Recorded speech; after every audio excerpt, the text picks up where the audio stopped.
नमस्कार फ्रेंड्स, मैं हूं सी अंकित मित्तल। स्वागत है आपका हमारे यूट्यूब चैनल वेकअप कंसल्टेंट्स में। आज का हमारा टॉपिक है causes of GST notices. GST notices, अब तक हम जीएसटी की सिर्फ और सिर्फ फाइलिंग कर रहे थे।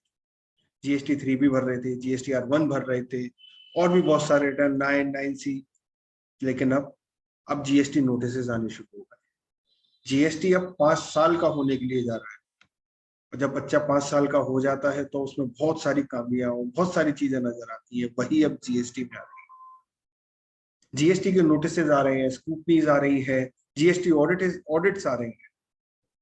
मैं आज आपको बताऊंगा कि ये क्यों आ रहे हैं और इसकी रेमेडीज क्या क्या है, हम इनसे कैसे बच सकते हैं। सबसे पहला है short payment of tax. Short payment of tax हमारा कैसे हो जाता है? अगर हमारी कोई लाइबिलिटी GSTR 1 में हमने शो कर रखी है और उतनी लाइबिलिटी से कम हम अपना 3B का रिटर्न भेजते हैं, तो आप याद रखिए प्रॉपर ऑफिसर को ये बात पता चल जाती है और वो इस बात का नोटिस आपको भेजेगा ही भेजेगा। तो ध्यान रखिए, जितना आपका GSTR 1 जाए वो आप ध्यान से भेजिए, ताकि क्योंकि उसका सेम इम्पैक्ट आपके 3B में भी आना चाहिए। दूसरा, short payment of reverse charge mechanism. अब तक रिवर्स चार्ज मैकेनिज्म को कई सारे टैक्स पेयर्स और प्रोफेशनल्स बहुत हल्के में ले रहे हैं, लेकिन अब इस पर नोटिसेस आ रहे हैं, इस पे जीएसटी ऑडिट्स आ रही है।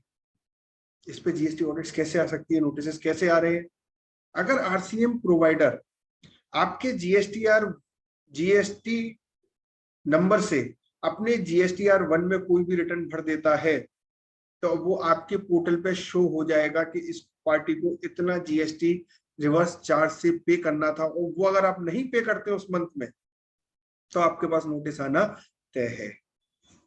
ये ध्यान रखिए और अपने लाइबिलिटी लेजर को जो जीएसटी पोर्टल पे है उसको चेक करते रहिए कि रेड मार्क तो नहीं आ रहा कहीं भी। तीसरा है एक्सेस आईटीसी क्लेम। अगर कोई भी आईटीसी आप एक्सेस क्लेम कर रहे हैं, सर हम एक्सेस क्लेम तो आईटीसी करते ही नहीं करते हैं। अगर आपको बिल मिला किसी से और वो आपके बिल उसने 2A में आपके में नहीं शो हो रहा है, तो आप समझ लीजिए आपने उस डिपार्टमेंट के हिसाब से टैक्स ज्यादा क्लेम कर रहा है। और आपके पास ASMT 10, जो आजकल कई सारे प्रोफेशनल्स देखने को मिल रहा है, प्रोफेशनल्स को और असेसीज को भी देखने को मिल रहा है, फिर इसका जवाब देना पड़ता है। इसके लिए भी रेमेडी यही है, आप अपना निरंतर लाइबिलिटी लेजर चेक करते रहे, 2A चेक करते रहे, कौन आपके पोर्टल पे बिल नहीं डाल रहा है। ऐसे पार्टी से आप व्यापार बंद कर दीजिए। नेक्स्ट है हमारा इनपुट सर्विस डिस्ट्रीब्यूटर्स। बहुत कम ऐसे लोग हैं जो इनपुट सर्विस डिस्ट्रीब्यूटर लेते हैं, लेकिन जो लेते हैं वो ध्यान रखें कि उनके 3B के टेबल नंबर 4A4 में जितनी वो आईटीसी डिक्लेयर कर रहे हैं, वो उनके GSTR 2A के टेबल नंबर 7 से मैच होनी चाहिए। अगर वो मैच नहीं होती है तो तैयार रहिए, आपके पास जीएसटी नोटिस आएगा ही। नेक्स्ट है TCS और TDS अंडर जीएसटी। अगर आपका पार्टी, आपके सप्लायर TDS या TCS का रिटर्न सबमिट करता है, जैसे कि फ्लिपकार्ट, अमेजन, ये सब लोग TCS और TDS काटते हैं और एक लायबिलिटी दिखा देते हैं कि साहब इतना इन्होंने हमारे से काम किया है, इतना हमने TDS TCS काटा, और आप अपने का रिटर्न भेज दीजिए, आपके पास नोटिस आना तय है। ये पास्ट में बहुत लोगों ने गलतियां की हैं, नील के रिटर्न भेज दिए और TCS TDS के इधर रिटर्न चल रहे हैं। गवर्नमेंट डिपार्टमेंट अगर आपका TDS और TCS काट रहा है, कई सारे कॉन्ट्रैक्टर्स इस नील के रिटर्न भर देते हैं। ध्यान रखिए, ऐसा मत कीजिए, आप बहुत बड़े डिलेमा में फंस जाएंगे। नेक्स्ट है हमारा ई-वे बिल। ई-वे बिल से कैसे नोटिस आ सकता है?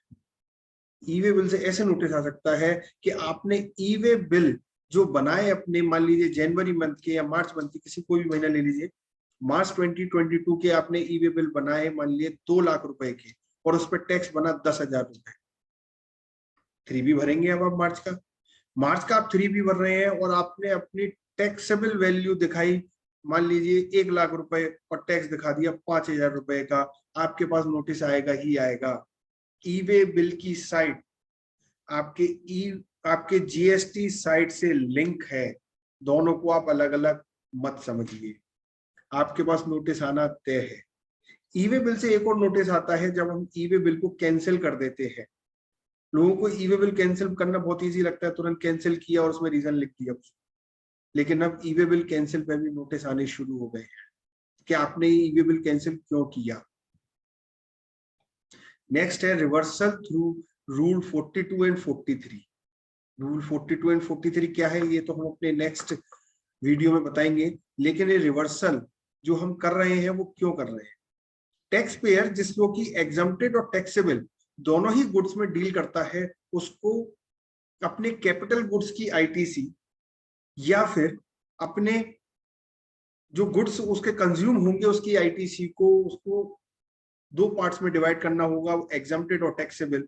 एग्जम्प्टेड वाली आईटीसी उसको रिवर्स करनी पड़ेगी या तो 42 में या 43 में। एग्जाम्पल लेते हैं, एक बुक मैन्युफैक्चरर है, वो बुक्स भी बनाता है और साथ में एनवलप भी बनाता है। उसके लिए उसने पेपर लिया, पेपर पे कुछ परसेंटेज ऑफ उसका जीएसटी लगा, मान लो 1,000 रुपए लगा। 1,000 रुपए की आईटीसी वो पूरी नहीं ले सकता, उसको रिवर्स करनी पड़ेगी आईटीसी अंडर रूल 42। और रूल 42 में जो आईटी रिवर्स होगी वो होगी बुक्स के लिए, जो कि वो स्कूल के लिए बना रहा है। अगर वो ऐसा नहीं करता है उसके ऊपर नोटिस आना तय है। नेक्स्ट जो है हमारा और सबसे लास्ट है सप्लायर्स एरर। सप्लायर कैसे एरर कर सकता है? सप्लायर तो आप भी हैं, कोई भी बन सकता है सप्लायर। अगर आप किसी से माल खरीद रहे हैं तो उसको बेच भी तो रहे हैं, तो सप्लायर आप भी बन सकते हैं। आपको किन गलतियों से बचना है और सामने वाले को भी देखना है कि इन गलतियों से वो गलतियां बचे। पहला, रजिस्ट्रेशन आपका कैंसिल किसी भी टाइम में ना। रजिस्ट्रेशन कैंसिल हो जाते हैं 6 महीने का अगर आप रिटर्न ना भरें, आपका रजिस्ट्रेशन कैंसिल होता है रेट्रोस्पेक्टिवली, और जितनी आईटीसी उसकी रह गई उसके ऊपर उसको नोटिस आ जाता। अगर आपने किसी को बिल दिया और 10 बिल 1 महीने के काटे और आपने गलती से जीएसटीआर 1 में 9 बिल चढ़ाए और 9 का ही आपने टैक्स डिपॉजिट कर दिया, एक बिल जो रह गया वो सामने वाले के लिए एक सिरदर्दी बन जाएगा, हो सकता है वो आप भी हों। इसलिए ध्यान रखिए इन सारे पॉइंट्स का, और जीएसटी के नोटिसेस, स्क्रूटनीज, इन सबसे बचे रहिए। नमस्कार।